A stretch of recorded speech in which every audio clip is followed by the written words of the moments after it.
So in South Africa, beginning from the early 1800s, there is an effort to end slavery, which had been in existence in South Africa for years. And this attempt is very legal, it's strictly legal.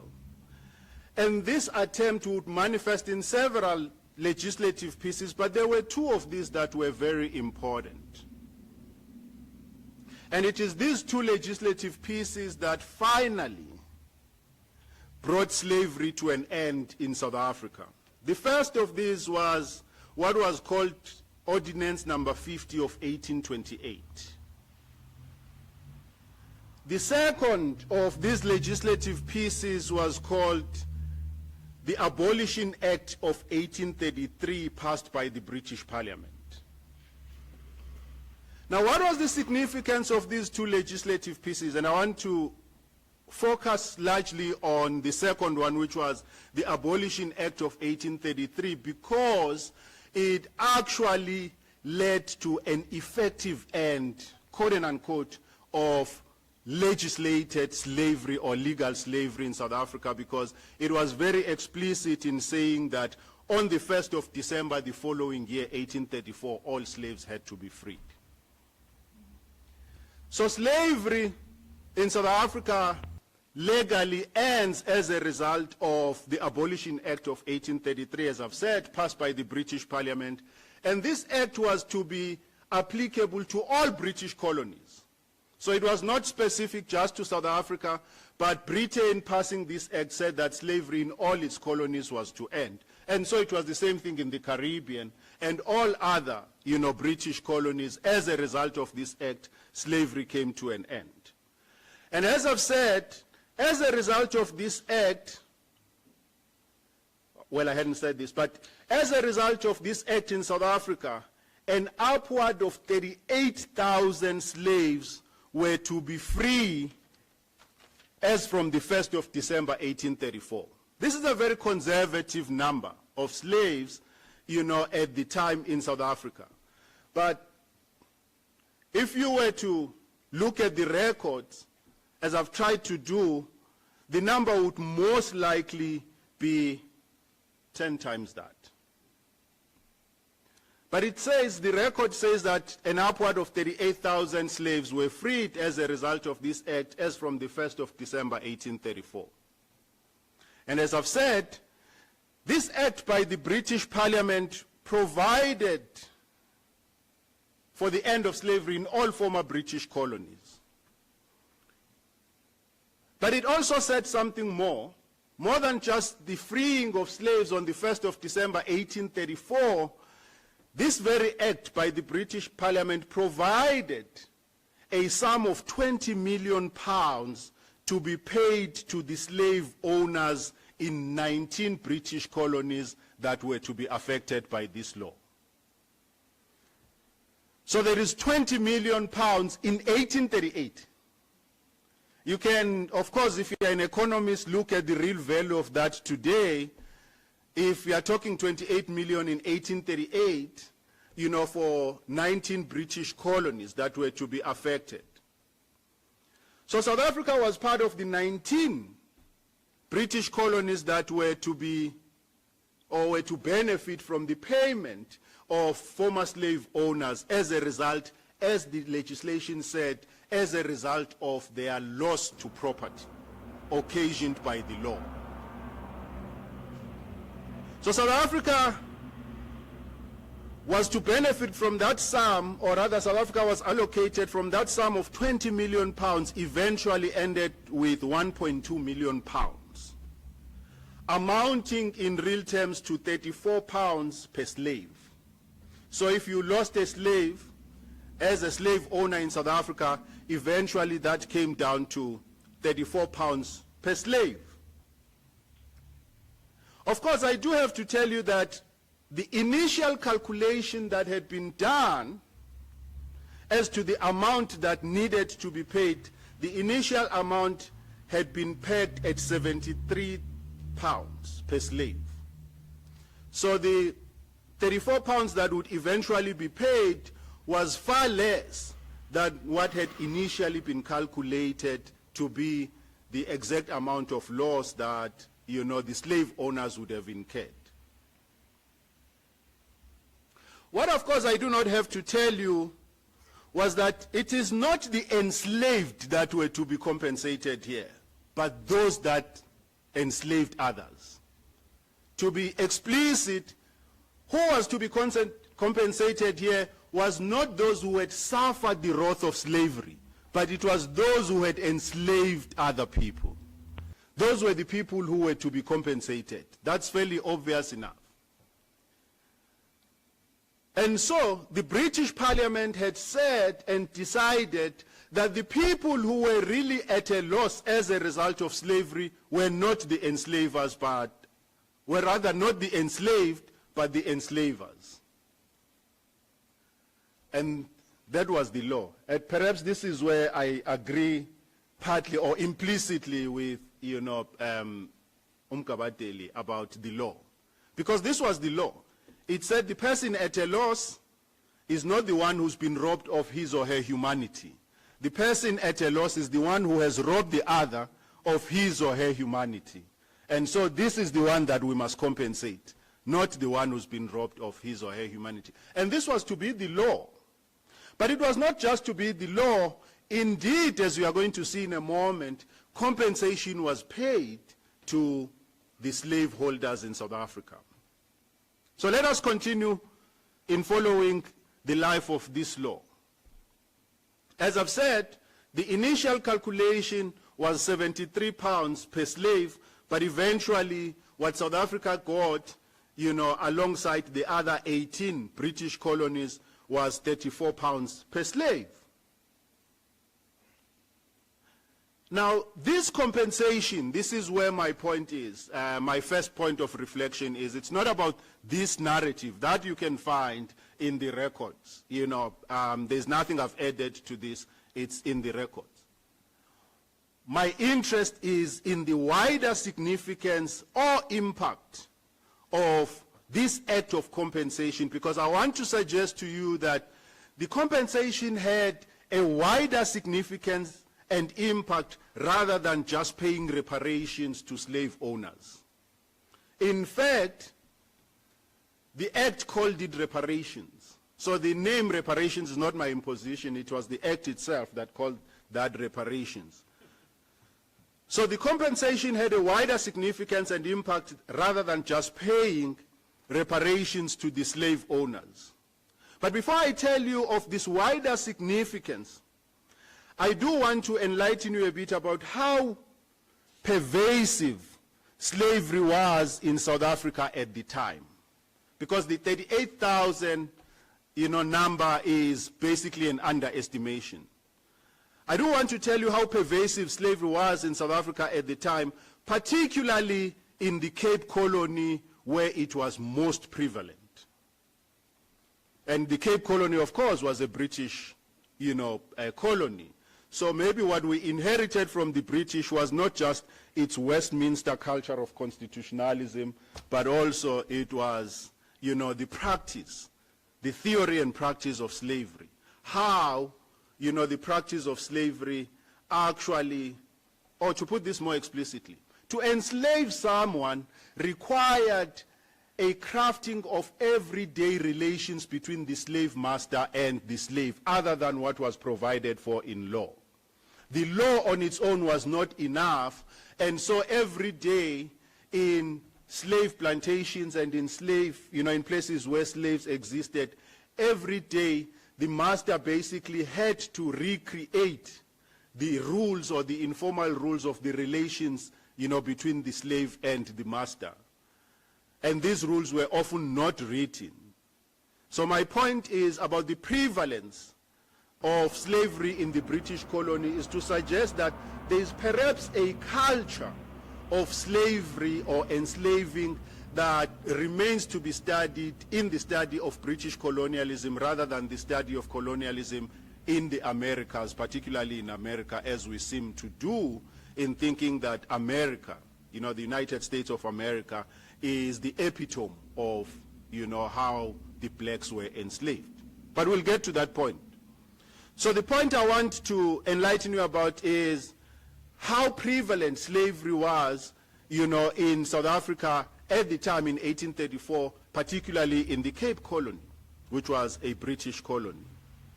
So we do know from the same historical records that in the 1800s, 8 of 10 slaves in South Africa were in the Cape. So there is a strong political culture and history of slavery in the Cape. Now, for people who study empirical political science or empiricist social science, the focus is often on, there was this number of slaves. We aren't able to track the intangible ethic that remains in that society after slavery has ended. Because the existence of 8 out of 10 slaves in the Cape would mean that there is a certain political culture that would remain in the Cape even after slavery had ended as a result of this prevalence of slavery in the Cape. So as I've said, 8 out of 10 slaves were in the Cape. Wine farmers in the Cape had the largest share of the average ownership.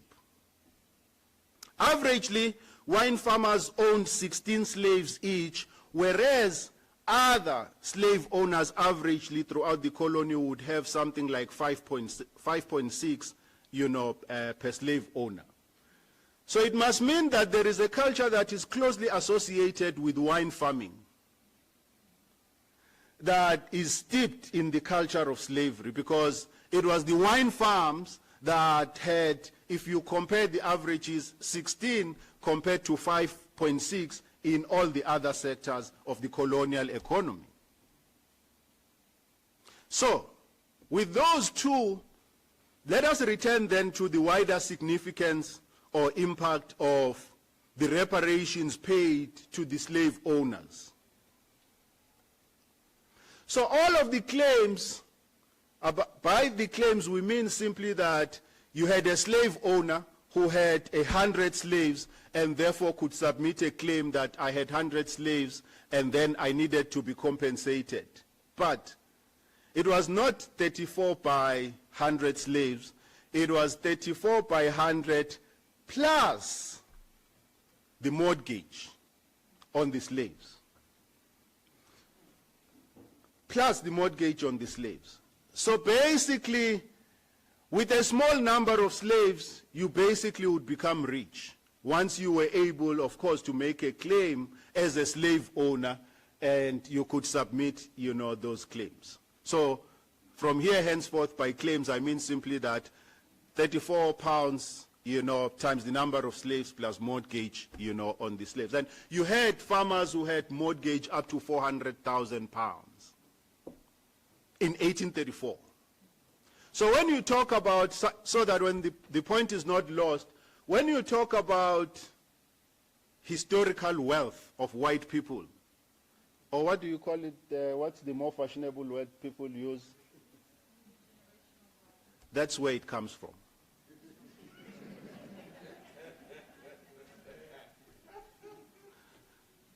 So, as I've said, averagely, wine farmers had more slaves than, you know, all the others, and the, you know, the ratio was 16, and on the other hand, it was 5.6. And so, with that in mind, let us return, as I've said, to the larger impact and significance of, you know, these reparations paid to slave owners. Now, all of the claims that were to be made by the farmers, or the slave owners, because there were slave owners who were not farmers, all of these claims were to be settled in London. None were to be settled here. The claims were to be made in London. This, of course, opened the way for agents who brokered all sorts of deals and arrangements with the slave owners, which is to say that the fact that the claims were to be settled in London, but the slave owners were in South Africa, this opened the way for brokers to enter into all kinds of agreements and deals with the slave owners. And here were the deals basically. Because the farmer is in South Africa, and it's going to take an effort to lodge a claim in London, the broker, who's often, you know, a British citizen who's able to travel between South Africa and London with ease, will go to the farmer and say, what do you estimate your claim to be? And, you know, the broker will calculate and say, well, your claim is this much. I can pay you and you give me the power of attorney over the claim. I'm going to go and lodge it in Britain. And so many of the farmers or many of the slave owners actually sold their claims to these brokers at 10 to 20% less than the real value. There emerged a different class of people who made money out of nothing. Basically out of the ability to say to the slave owner, I will pay you whilst I go lodge your claim. And so there was basically, other than those who benefited from actually owning slaves, there was a different category that emerged of the brokers. And these are companies, by the way, that have names that still exist today that you would hear of just now. So, the fact that all the claims were to be settled in London, as I've said, opened the way for agents who brokered all sorts of deals with the slave owners or bought their claims at hugely discounted prices. As a result of this whole endeavor, so much money flowed into South Africa as had never been seen before.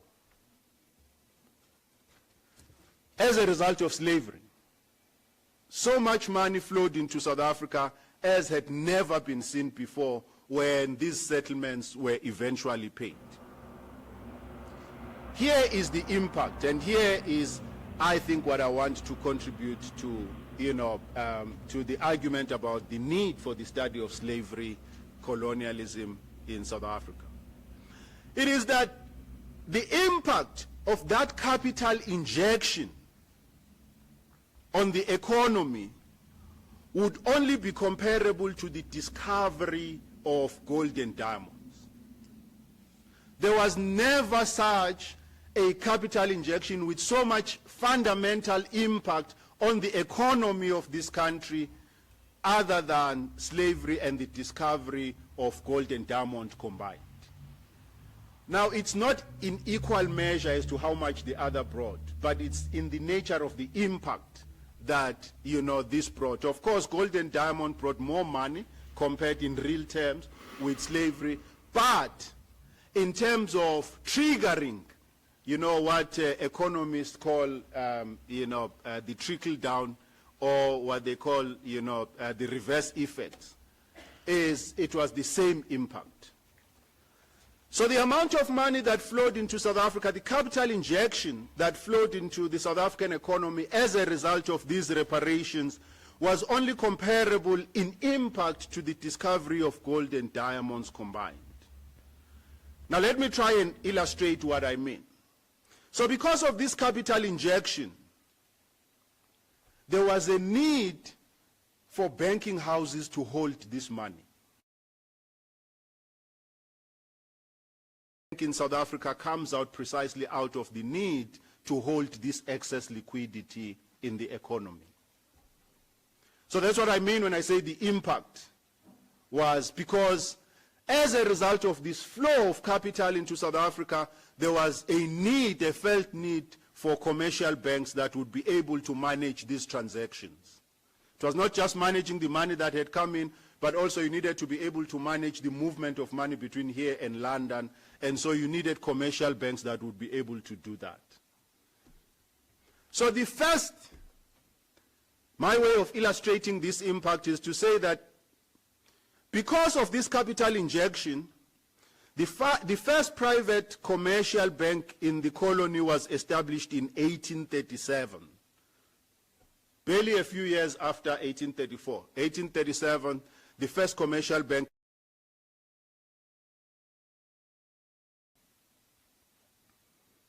The second attempt at demonstrating this impact takes me to another example. Now, for some reason, the literature chooses to refer to a white settler called J.B. Ebden it refers to him as a Cape Town merchant. Basically, this was a white settler, in Cape Town, who decided to admit as a legal tender the claims to the compensation money. So he basically said, if you have a claim to compensation money, that claim is going to be admissible as legal tender, which is to say it would be admissible as money. Basically, you can transact with it.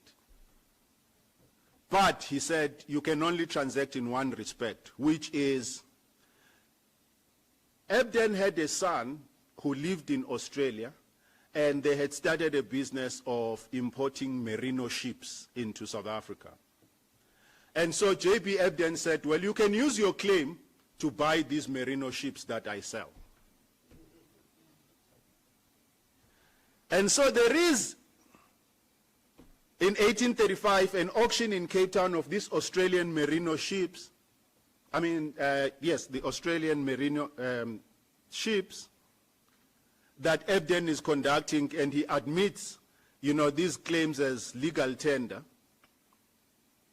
The result of this was the transformation of the agricultural sector in the Cape and in the country at large. Because many of the slave owners ended up being the leading sheep farmers or also dealers in wool, because wool was yet another commodity in the Cape that was very important. So when you today look at the pattern, the agricultural development of this country, and white people tell us that we brought an agriculture that is advanced, basically on slavery, on the money earned from slavery. So there is nothing really of superior quality about Afrikaners or white people telling us that they created an agricultural sector. It is built on money earned from slavery. So those were the two examples through which I tried to demonstrate that the significance of the reparations paid to slave owners went far beyond just the payment of money. They would shape the country in significant ways up until the present. And hardly have we been able to understand some of these present exigencies in South Africa whose history is traceable to slavery, because we haven't had an institute dedicated to the study of slavery in South Africa.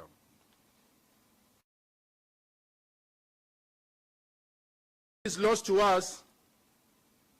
Slave compensation money or reparations paid to slave owners provided the capital base that would lead to the development of two sectors of the South African economy: the livestock agricultural sector and the commercial banking sector.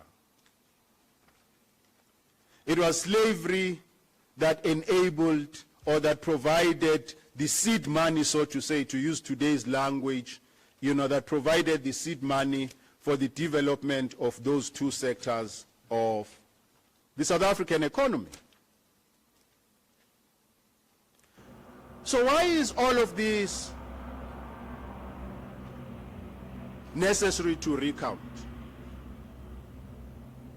I think it is necessary to recount all of this because several academic and political questions arising out of the existence of slavery in South Africa remain unanswered today. And part of the reason why I want to focus more on the academic reason why our study and understanding of slavery has been impoverished is because that we have taken, which is not to minimize, the significance of that experience, but we've taken the experience of transatlantic slavery, particularly of slavery to the America by, of black Americans, to be the epitome of slavery. In fact, today, even the understanding of blackness seems to be limited just to, what experience or what was experienced by slaves taken to the Americas. In fact, if, the point has not been driven home enough, today people take the ship and the Atlantic Ocean basically as the metaphor for understanding slavery. There was slavery here that didn't need the ship, that didn't need, the Atlantic. Many of the slaves in the Cape came from the rest of the continent. Perhaps, to be specific, many of the slaves came from West Africa. The second category of the slaves came from Madagascar. So you would say maybe there was an element of the ship. And many of the slaves came from Angola and Mozambique, particularly Angola, and fewer from Mozambique. And of course, many would also come from the other Dutch territories, in the far-off lands. Now, because we have assumed, and to add to that point, so the first ship to land in the America with slaves landed in 1619, if my recollection is correct. Slavery in South Africa was already in existence at that time, because the Portuguese had long been in South Africa prior to the coming of the Dutch in 1652. So the experience of slavery does not begin with the transatlantic slavery or with the transatlantic slave trade. Just as it is that the plantation, in the Americas is not the only site for the constitution of blackness. Now here I want to be specific, because this university has also contributed a bit to that poverty of thought. It is this importation wholesale of scholarship from America into studying blackness. It is the supposition that once you have read and understood the literature from America, you've understood blackness in its totality. In fact, not only that you have understood it, that blackness that emerges out of that experience becomes the norm with which to explain every other experience of blackness. And to those who are convinced of this experience, I want to suggest an intellectual challenge. For those who were taken across the Atlantic, their identities were suspended, first on the water and then on a foreign land. What would it mean to think about people who are enslaved but their feet remain on the soil? Surely, if you went into the metaphysical experience of that slavery, it has to be different. Others retained an attachment to the ancestral world, others lost it completely. And so we can't use that example as a way of understanding the experience of slavery, because others remained rooted, with their feet on the land. Others had their identities suspended. So I suspect then, if we first accept that there is a significant experience of slavery in South Africa that is understandable with its own specificity, would then depend less. Not that we shouldn't study. There are comparable experiences, no doubt. But I suspect that most of those who study blackness and slavery in passing or, alongside that, using the American experience, think that it is the all of blackness. So they've somewhat closed the intellectual field within which to try and understand slavery. So that's my first reflection that I thought I will bring, to you this evening. The second reflection which I wish to volunteer is that slavery, or rather that in the larger historiography of slavery, South African role has not been appropriately analyzed. The South African role in slavery has not been appropriately analyzed in the larger historiography of slavery. Because, as we've partly shown, the supposition is that Africa was an exporter of slaves, particularly sub-Saharan Africa. The supposition is that sub-Saharan Africa was just an exporter of slaves. And so we think of slavery as an experience we had of people from these parts being taken away. And of course, it doesn't help that we think of Sarah Baartman as having been the only female slave that ever left South Africa. The point I'm making is that you actually had within the continent a country that enslaved other parts of the continent. And so if you understand slavery in its proper sense in South Africa, it is that in the circuit of the flow of slavery, there was an inflow of slaves into South Africa. And so if we then study slavery properly, we'll then see that the larger historiography of slavery will have to change from our understanding, of slavery, where we think of it as having been a transatlantic, or the Middle Passage. I may, as I am talking here, actually, I'm reminded of yet another aspect of slavery that we don't think about because of this, obsession with the American, academy. It is that if you go to a part, two, in fact, thoughts come to mind. If you go to a part of India called Pondicherry, you find a people called the Sidi people. The Sidi people are African people, are people of African origin who were enslaved, mostly into the Raj, into different houses, in India. And this is way before, transatlantic, slavery.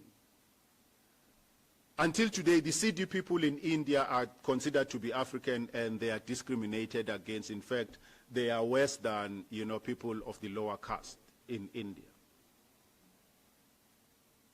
Now, all of this because of the gaze, that we have towards the North American Academy, then gets elided in our understanding of slavery in South Africa.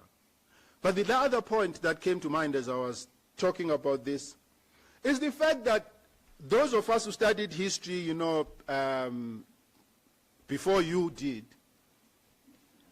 read about what was called the caravans of Kola. If you know the Kola nuts in Chinua Achebe's Things Fall Apart. So the caravans of Kola is basically a metaphor taken from that, because the earlier forms of slavery were actually across the Sahara. Slaves taken across the Sahara to the Arabic world.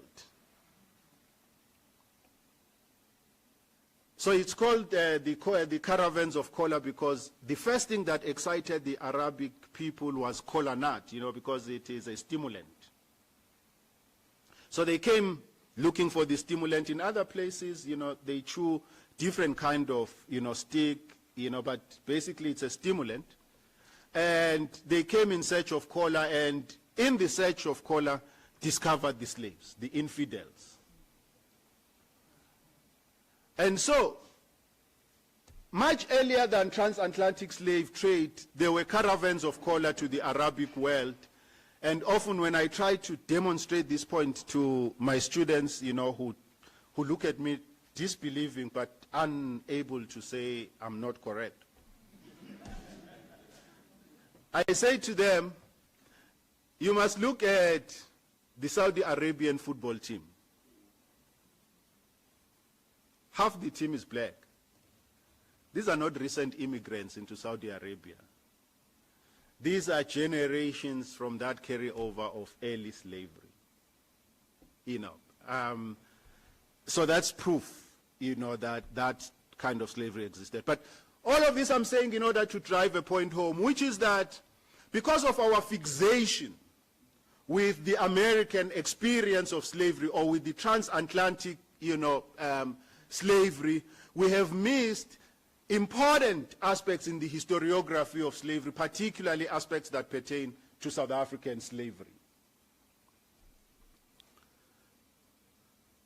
And, of course, to go over that point, it is that unlike other sub-Saharan countries which exported slaves, South Africa was actually an importer of slaves from many parts of the world, but also from the rest of the continent.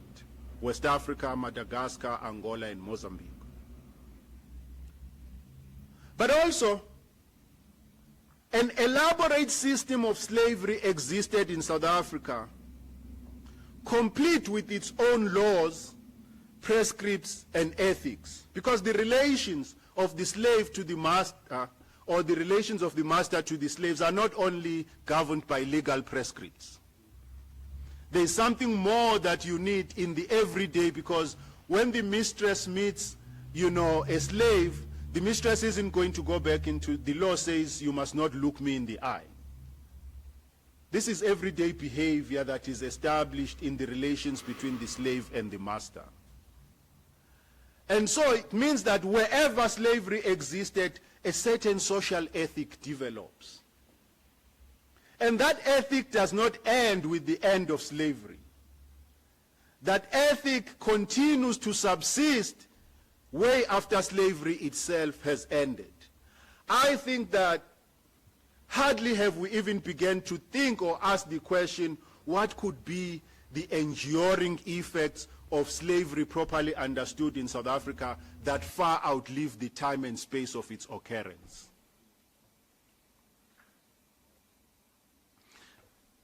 So the domination, as I've said, of the study of slavery by the American experience, I suspect has done us a disservice. It is partly that disservice that were you to establish, this institute, you would be able to address. Because I think that while South African slavery certainly shared and continues to share certain features with transatlantic slavery or transatlantic societies of slavery, slavery marked South Africa in a very specific way. There are certain specificities in the way in which slavery marked South Africa that cannot be read of the experience of other societies, particularly transatlantic, those that experience transatlantic slavery.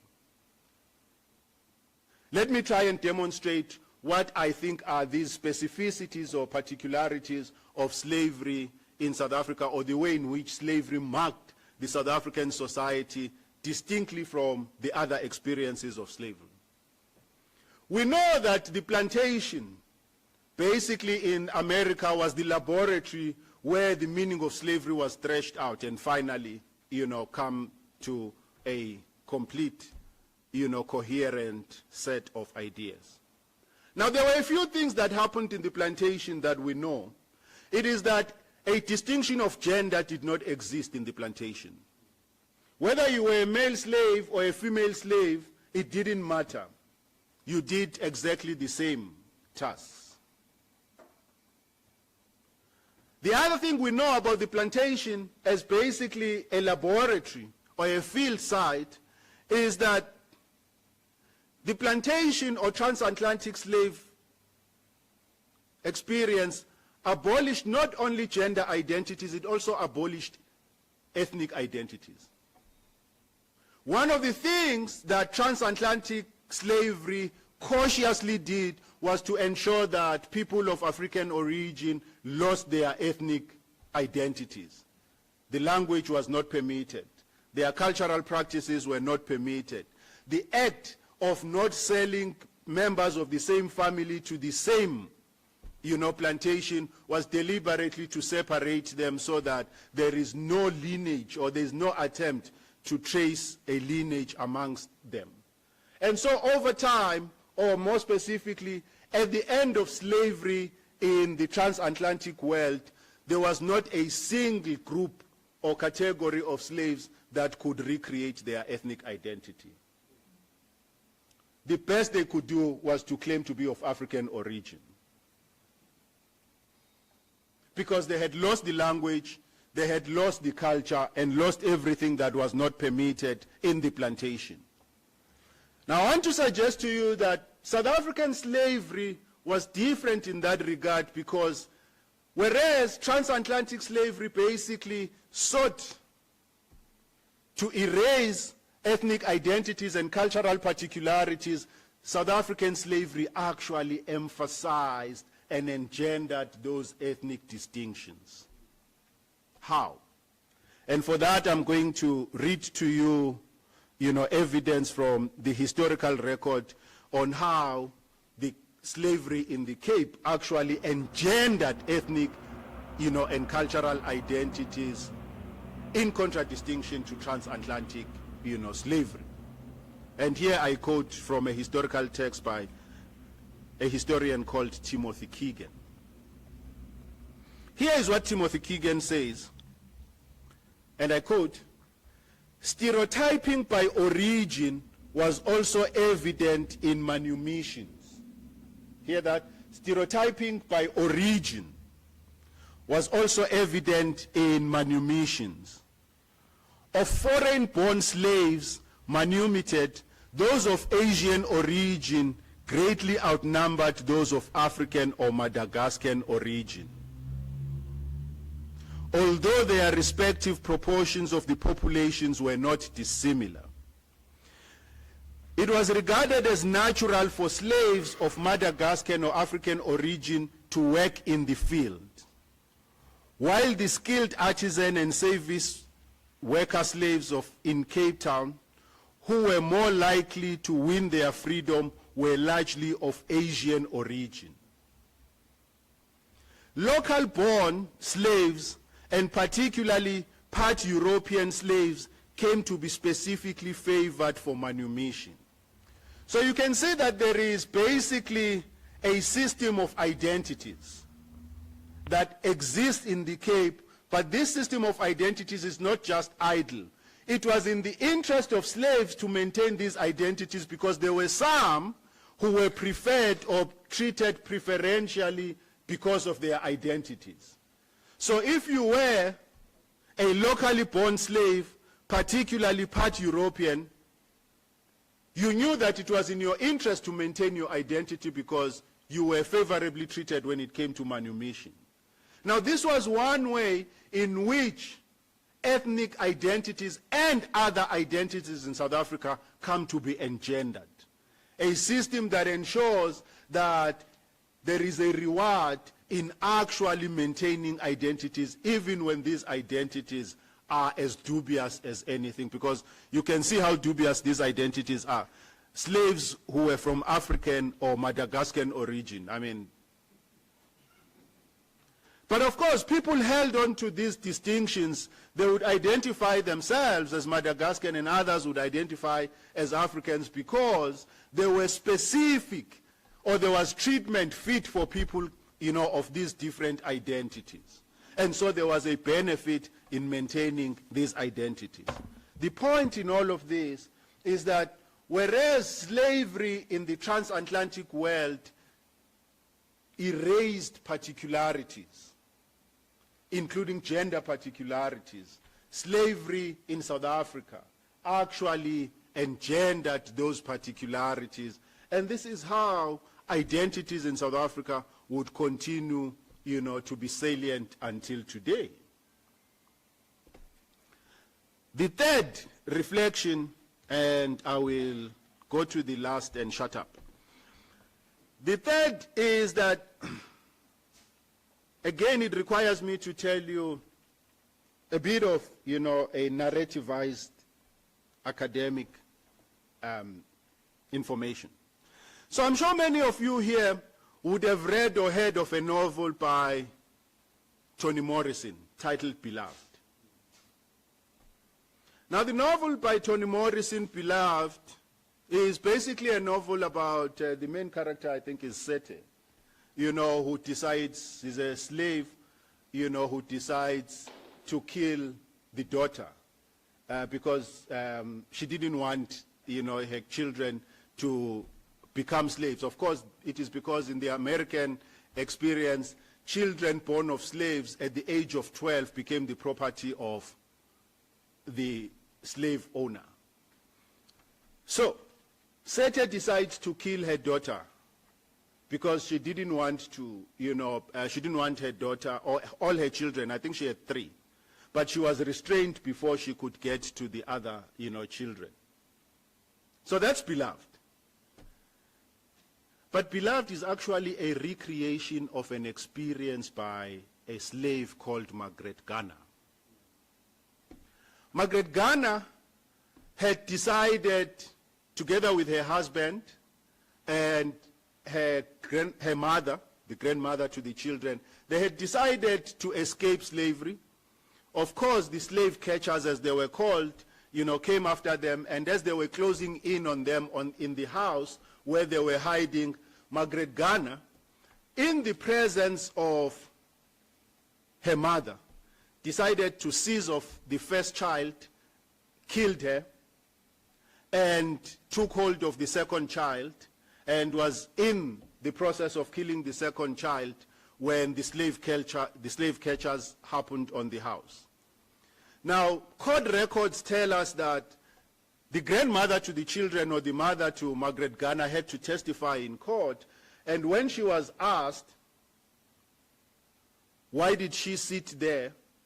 Was it because she was encouraging to the act, and so because the court wanted to find her complicit in the act? She said, no, I sat there, neither encouraging nor discouraging of the act. And so for her, it really didn't matter. It was the same thing. She was saying slavery and death were the same thing. Now, why do I tell this story? It is because one of the things that I think we should learn, or could learn, from transatlantic slavery, particularly in the Americas, is that those who have written of slavery in America using the memories of slavery have enabled the writing of the historiography of slavery and, in part, colonialism, not only as political. So if you ended with the court records, for instance, of Margaret Garner's case, you would not be able to write a different historiography of slavery that is not political, but that is cultural, but that is also sentimental. Now, this is why, or this is what I think we could learn from the experience of, those who have written about slavery in the transatlantic world. It is that they have used slavery, or they have used the hard evidence of slavery in order to create a different historiography of slavery. So they've used the memories of slavery in order to write a historiography of slavery that is a cultural historiography of slavery, not only just a political historiography. If that sounds confusing, the point is simple. If you are interested in just saying the facts are that Margaret Garner killed the child on this date and this date, you won't have this other alternative side of discourse that people like Toni Morrison and several other writers have created in thinking about slavery. If you were, in the artistic world, you would think about the possibility of creating from this political historiography another narrative of slavery that is not a political narrative, but that is, a cultural narrative or an artistic narrative of slavery. The Color Purple, and several others that we can think of. Now, if you think about South Africa, no such historiography of colonialism exists. Now, that historiography of colonialism you can't have until you have recreated slavery that existed in South Africa, so that you are able then to build on that to create that cultural narrative or historiography of slavery. So when you do establish the institute, do not be too obsessed with the reeling of the political history of slavery. I suspect that you might gain more if you actually found people in the less empiricist sciences to lead it. There might be more that will come out of it than those who would be obsessed with collecting all the archival documents and dumping them there without a work of creation coming out of it. And I think that is what we can learn from the transatlantic experience of slavery, that it was not just a reeling of the injustices, but it is that those injustices were used to trigger a creative, production. So that's my third reflection, and the last one is I could pose it in a form of a rhetorical question. Why is it that we still think of apartheid as something different or distinct from colonialism? Why do we think that apartheid is not colonialism? Why is it that in South Africa, in academic terms, people find it necessary to distinguish apartheid from colonialism?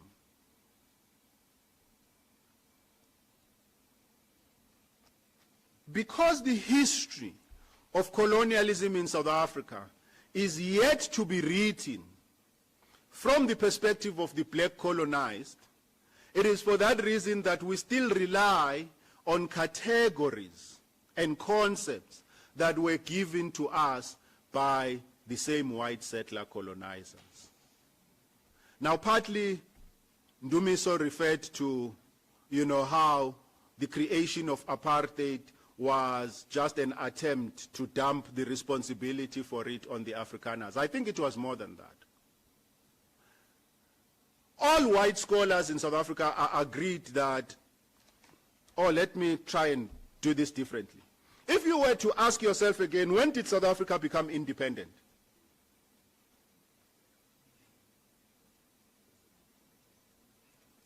Anyone wants to volunteer? When did South Africa become independent?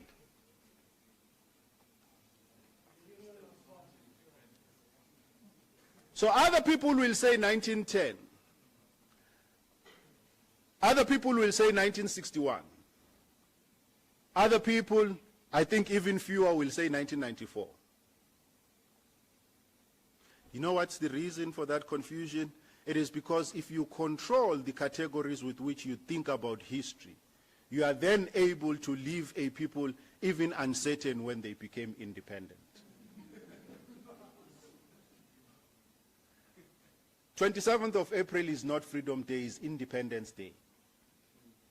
But because the categories that we think about or that we use to think about our history are given to us, we are then left with a misrepresentation of our own very experience. So I suspect that the distinction between apartheid and colonialism is self-serving, because the end of apartheid can be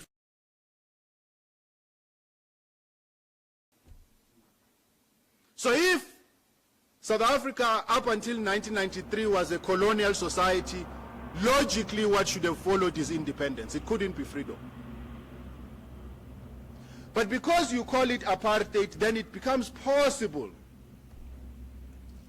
to then engage in gymnastics, in conceptual gymnastics, basically so that you obfuscate the actual reality of 1994. So my point is that I suspect that the distinction between apartheid and colonialism itself must be up for intellectual interrogation. I have no authority to pass a judgment that it is unnecessary to abolish the distinction. But I suspect that there is gain intellectually in thinking about them as one, because South Africa then becomes comparable to other cases of settler colonialism. And so we are able to think about the experience of South Africa in exactly the same way as we think about other settler colonies. But now, if you think about this one as being apartheid and this one as being colonialism, the basis for comparison itself, you must start by establishing the basis for comparison, whereas I think that the basis for those comparisons are a given. I thank you very much.